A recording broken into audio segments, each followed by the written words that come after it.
नमस्ते, कैसे हैं आप सब। स्वागत है आपका हमारे चैनल पर। आप सभी का बहुत बहुत स्वागत है आज की इस नई वीडियो में। तो चलिए आज का वीडियो शुरू करते हैं। ओम श्रीमन नारायणाय नमः। श्री विष्णु पुराण 11वां अध्याय, ध्रुव का वनगमन और मरीचि आदि ऋषियों से भेंट।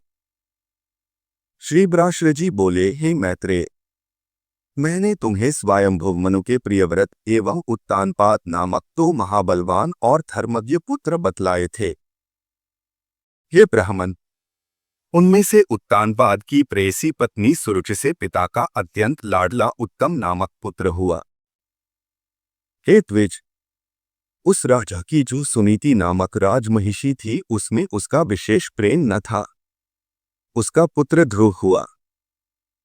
एक दिन राज सिंहासन पर बैठे हुए पिता की गोद में अपने भाई उत्तम को बैठा देख ध्रुव की इच्छा भी गोद में बैठने की हुई। किंतु राजा ने अपनी प्रेयसी सुरुचि के सामने गोद में चढ़ने के लिए उत्कंठित होकर प्रेमवश आए हुए उस पुत्र का आदर नहीं किया।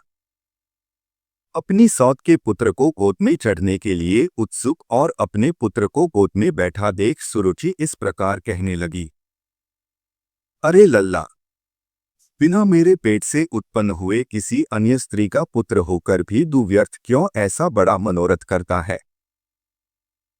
तू अविवेकी है, इसीलिए ऐसी अलभ्य उत्तमोत्तम वस्तु की इच्छा करता है।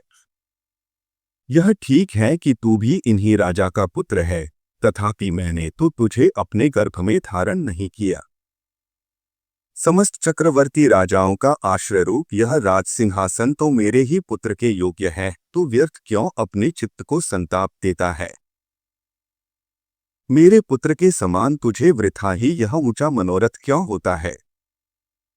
क्या तू नहीं जानता कि तेरा जन्म सुनीति से हुआ है।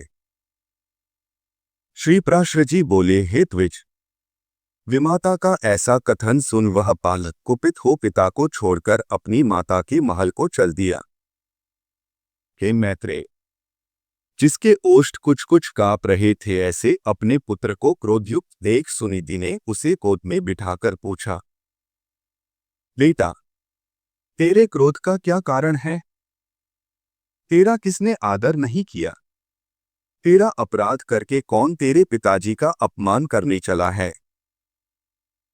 श्री व्यासदेव जी बोले, ऐसा पूछने पर ध्रुव ने अपनी माता से वे सब बातें कह दी जो अति गर्वीली सुरुचि ने उससे पिता के सामने कही थी।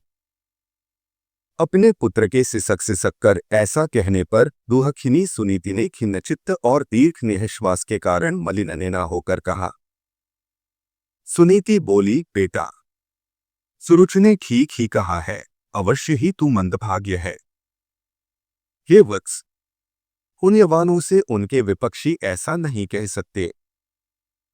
बच्चा, तू व्याकुल मत हो, क्योंकि तूने पूर्व जन्मों में जो कुछ किया है उसे दूर कौन कर सकता है, और जो नहीं किया वह तुझे दे भी कौन सकता है।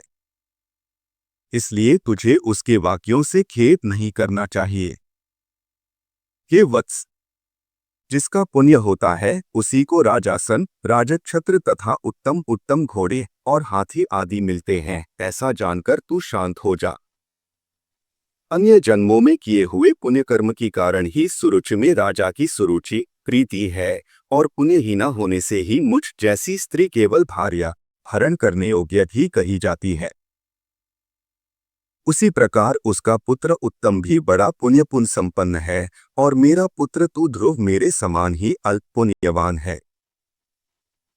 तथापि बेटा, तुझे दुर्खी नहीं होना चाहिए, क्योंकि जिस मनुष्य को जितना मिलता है वह अपनी ही कुंजी में मग्न रहता है।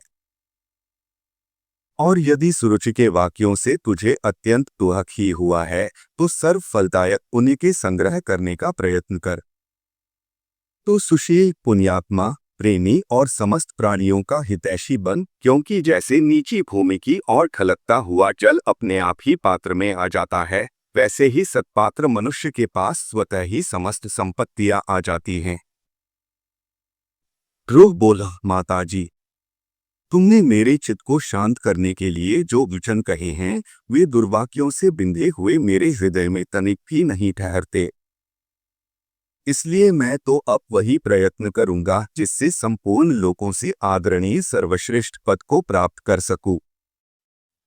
राजा की प्रेसी तो अवश्य सुरुचि ही है, और मैंने उसके उदर से जन्म भी नहीं लिया है। तथापि हे माता, अपने गर्भ में पढ़े हुए मेरा प्रभाव भी तुम देखना।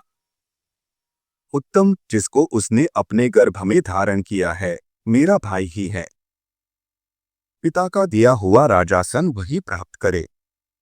भगवान करे ऐसा ही हो। माता जी, मैं किसी दूसरे के दिए हुए पद का इच्छुक नहीं हूँ। मैं तो अपने पुरुषार्थ से ही उस पद को इच्छा करता हूँ जिसको पिताजी ने भी नहीं प्राप्त किया है। श्री पराशर जी बोले, माता से इस प्रकार कह ध्रुव उसके महल से निकल पड़ा और फिर नगर से बाहर आकर बाहरी उपवन में पहुंचा। वहां ध्रुव ने पहले से ही आए हुए 7 मुनीश्वरों को कृष्ण मृगचर्म के बिछौनों से युक्त आसनों पर बैठे देखा। उस राजकुमार ने उन सबको प्रणाम कर अति नम्रता और समुचित अभिवादनादिपूर्वक उनसे कहा। ध्रुव ने कहा, हे महात्मा, मुझे आप सुनीति से उत्पन्न हुआ राजा उत्तानपाद का पुत्र जाने। मैं आत्मग्लानि के कारण आपके निकट आया हूं।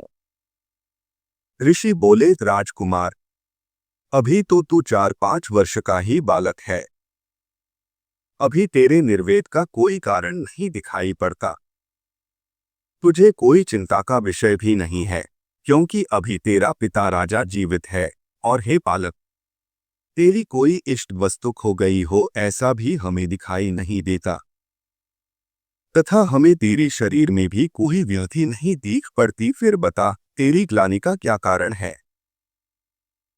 श्री पराशर जी बोले, तब सुरुचि ने उससे जो कुछ कहा था वह सब उसने कह सुनाया।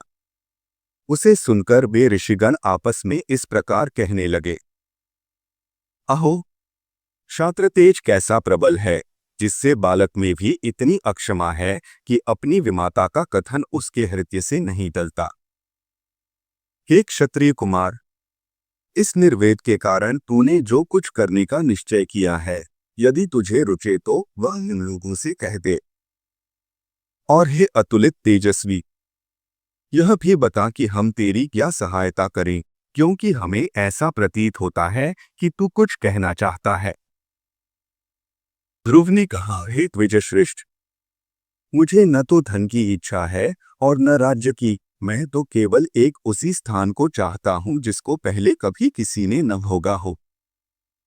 हे मुनिश्रेष्ठ, आपकी यही सहायता होगी कि आप मुझे भली प्रकार यह बता दें कि क्या करने से वह सबसे अग्रगण्य स्थान प्राप्त हो सकता है। मरीचि बोले, हे राजपुत्र, बिना गोविंद की आराधना किए मनुष्य को वह श्रेष्ठ स्थान नहीं मिल सकता है। अतः तू श्री अच्युत की आराधना कर। अत्रि बोले, जो परा प्रकृति आदि से भी परे हैं, वे परम पुरुष जनार्दन जिससे संतुष्ट होते हैं, उसी को वह अक्षय पद मिलता है। यह मैं सत्य सत्य कहता हूँ।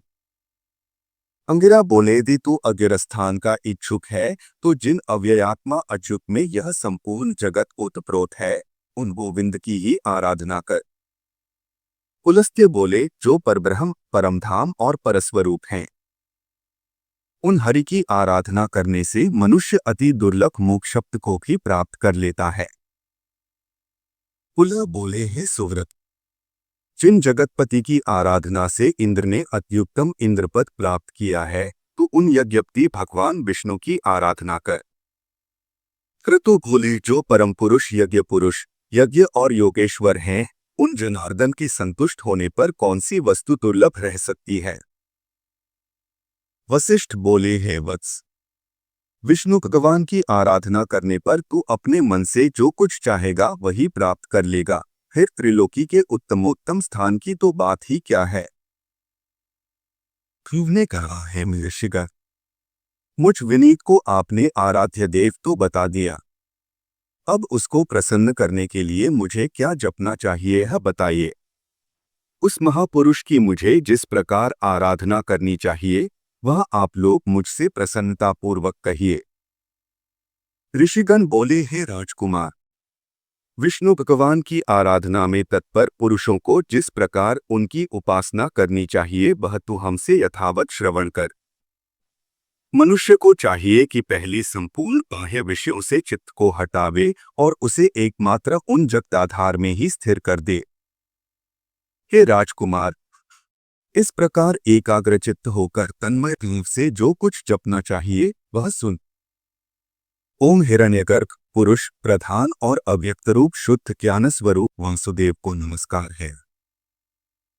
इस ओम नमो भगवते वासुदेवाय मंत्र को पूर्व काल में तेरे पितामह भगवान स्वयंभू मनु ने जपा था।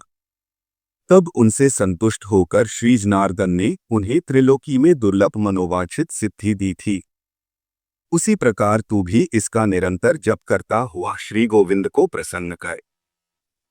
इति श्री विष्णु पुराणे प्रथमेशे एकादशोऽध्याय। तो आज की वीडियो में बस इतना ही।